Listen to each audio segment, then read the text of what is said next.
በቃ ተናገረው ነው ለፊት ለፊት ይኸው እናቴን ሰኝ ብዬ እኔ ለማንም አልደብቅም። ልጁ መጥቷል። ሌላ ስራ አንድ ስራም አልሰራም። ከማን ጋር ነው የመጣው? ዛሬ ጋር ነው የመጣው። በእጅ አንተ ነው የመጣው? እሱ ነው የመጣው በሽውጥ? እኔ ነኝ የመጣው አይደል? ማን ያዘዘ? ማንም አላዘዘኝ። ምን የራሴ ነው። ለምንድን ነው የመጣው? ቆይስ ሞቅ ብለን ነበር የዛን ሰዓት። እንዴት እንደመጣ ነው የበፊት ቂም ነበረ? በፊት ቂም የለኝም። ልጁ ምስኪን ነበር። ገንዘብ ብላችሁ ነው ወይስ እንዴት? ገንዘብ ብለን ነው። ስንት ብር ነው ያገኛችሁበት? ያረባ ብር ነው። ስንት ብር ነው? 32,000 ነው ምናምን ያገኘው። 32,000 ያረባ። ሌላስ ምን ነገር? ምንም የለም። በእናቴ ስልክ የለውም። ድብቅ የለኝም። ተናገር እንጂ ስልክ የለውም። ያረባ ችርንጅ ስልክ ነው። ምን እንዴት ምን አይነት ሰዎች ተከታተላችሁ? አብሮ ሲከታተል ይዋላ አማን ጋር ሲደውላችሁ? ኧረ የደወለ የለም። ዝም ብለን በድንገት ነው ያገኘነው። ወደ ገጠር ልንመጣ ነበር የዛን ጊዜ ገጥመኛ አገኘን እንጂ ከተማ ሲወጣ ምናምን ሰው አልደወለም። የለም ማንም አልደወለም። እና ከአትናው ላይ ሆነ እሱ ከነው ዝም ብለው ስትሄዱ ነው? እኛ ድንገት ነው ሽናሌ ነው ያገኘው። ሽናሌ? ከሽና እስከት ነው ይዛችሁት የመጣችሁ አብራችሁ? ደብሩ አልፈና። አያተኛው ደብር የመጣችኋት ቦታ ምን አይነት ቦታ ነው? ቦታውን አይቀጥም ታርገታ ነገር አይቀጥም። ከታምኑ ወስራ ከታካይ ምን አለ እዛ አካባቢ? ወሰው አላያችሁም እንዴ? ሰው አላያችሁ? ስመቱት እንዴ? ሰው አልነበረም? ሰው ያዛ አካባቢ የለም። በግ ጠባቂው ነው ነበር ይሄ። በስንት የት ነው የመጣው? ማለት ይሄን የመጣው ለጨበጣ ነው የመጣው? ሰላም ምናምን ብለህ ነው ወይስ ዝም ብለህ ሳያስበው ነው? ስንት ሰዓት ይሆናል የመጣው? 9 ሰዓት ወይ 8 በጣም እየራቀ ድምጽ ማለት ነው። ምን አካባቢ በስተኋላ ነው የመጣው? በፊት ላይ እንደመቱት አላየሁትም። ዝም ብዬ እየሰደርኩት አሳካሚ እንደመቱት አላየሁትም። ቤት አድርጋችሁ ሄዳችሁ ልጁን መጣ በት ወረን እንዳለ በት ተመለሳችሁ በዛችሁ መንገድ? አራ በዚያው ላይ እንዳለ ዝግዝቀን ወራ ወደ ቆሎ በቆሎ ነው የገባችሁ ገደል ነው። መሸረት ነው ወደ ከተማ ሄዳችሁ? እዚሁ ላይ ነው ያለው ከተማ። ተመለሳችሁ ከተማ የገባችሁ ይዛለት ነው። ማን የሚባል ያጓደኛ ይቻላል። ስለዚህ የሮጠን ለዛም ነው ማለት ነው። ይህን ጠርጥሮ ነው። መቼ ነው ሽውጡን የገዛው? ሽውጡን ለዚህ ብለህ ነው የገዛው? አራ ለዚህ ብዬ አይደለም። እሺ አራ ብዬ ነው የገዛሁት እንጂ ለዚህ ብዬ አይደለም የገዛሁት። የማቹ ስም ማን ነበር? መቼም ታውቀዋለህ። ዝም ብለህ መቶም ሳታውቅ አዝመረው ነው መስሎኝ። ያባቱ ስም ማን ነው? አራ ያባቱ ስም አዝመረው። ብዙም አይያዘኝበት አይደል? ምንድን እንደሚሰራ ነበር ተመታቀው ልጁ ነው? ፍየል ምናምን ነው የሚነግድ። ብር ብለን አንተ ብር ብለን የመታው ሞቅ ብለን ነበር። ዙሮ ብር ብለን ነው እኛ። ብሩን በጣም ምስኪን ነበር። እኔ ልመታው አላሰብኩም። እየጠጣ ነው መጠጥ ነው ያስመጣው። እሱንም ተብሎ ነው ተናገር። እሱ ነው እሱ ነው ገንዘብ እንዳለው ታውቃለህ? አናውቅም። በአክሹ ብር ይዟል ነው ግጥ የገንዘብ ይኖረው ብዙ ብር ያዘ ያሳለኝ።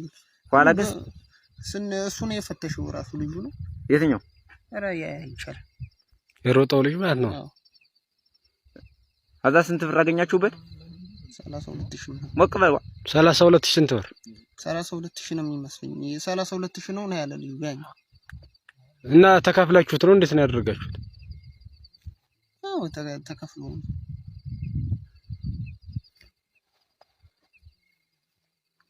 ሽውጡን ያዝኩ አንተንም ምላጭ የሰርክበት ማለት ነው።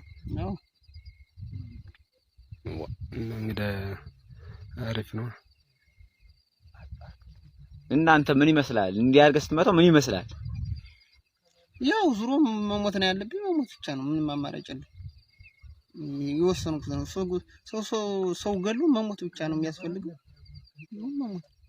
ምንድነው አንተ አሁን ለቤተሰብ ያውቃል? አንተ መምታት ግን የሚያውቃል? ያውቃ አይመስለኝም። ይቻላል ያውቃ አይመስለኝም። ምን እንጃ ምናልባት ሊጠረጥሩ ይችላሉ እንጂ እርግጠኛ ሆነ ያውቃ አይመስለኝም። እንዴት ሊጠረጥሩ ይችላሉ? ስለዚህ አያምኑም ማለት ነው። አንተ ድሮም እንትን ትላለህ ማለት ድሮ የለም በእናቴ ስም እያለሁ በእናቴ ለማንም እያለው ድሮ እንደ ምንም ባህሪ የለኝም የስራ ሰው ነው ድርሳለም ያው ቃንታ ነው የስራ ሰው ነው አይደለ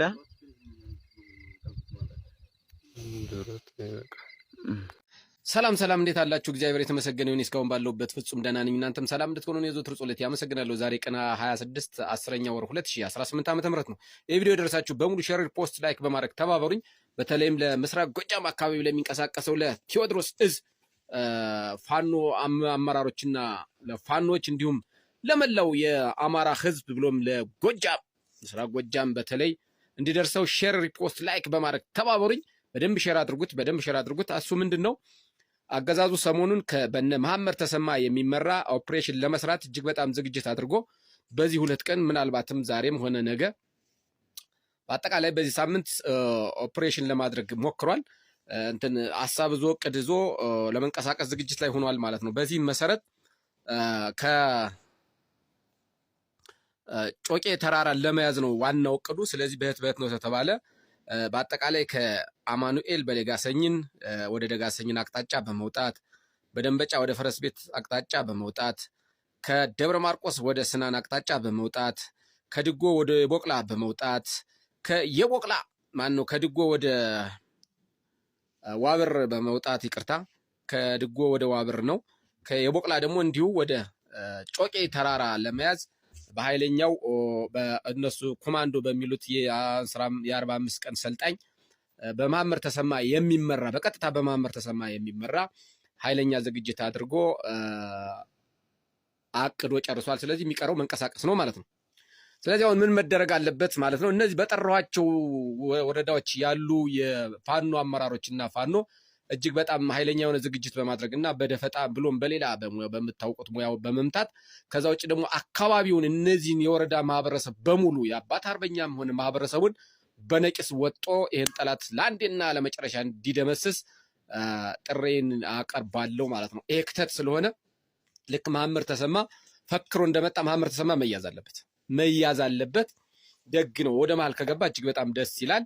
ስለዚህ በምናውቀው መሰረት ስቦ በመምታትና ስቦ ማስቀዳት ብሎ ራስ አርበኛ ዘመነ ካሴ ባወረደው የውትድርናው ስልት መሰረት በተለይም የአማራ ፋኖ ብሔራዊ ንቅናቄ የሽምቅ ተዋጊ መሆኑ ይታወቃል፣ ወይም የጎሪላ ፋይት የሚባለው ማለት ነው። ስለዚህ የሚደረገው ምንድነው? አሁን አጠቃላይ ጦሩ ዝግጅቱን በደንብ መዘጋጀት መቻል አለበት።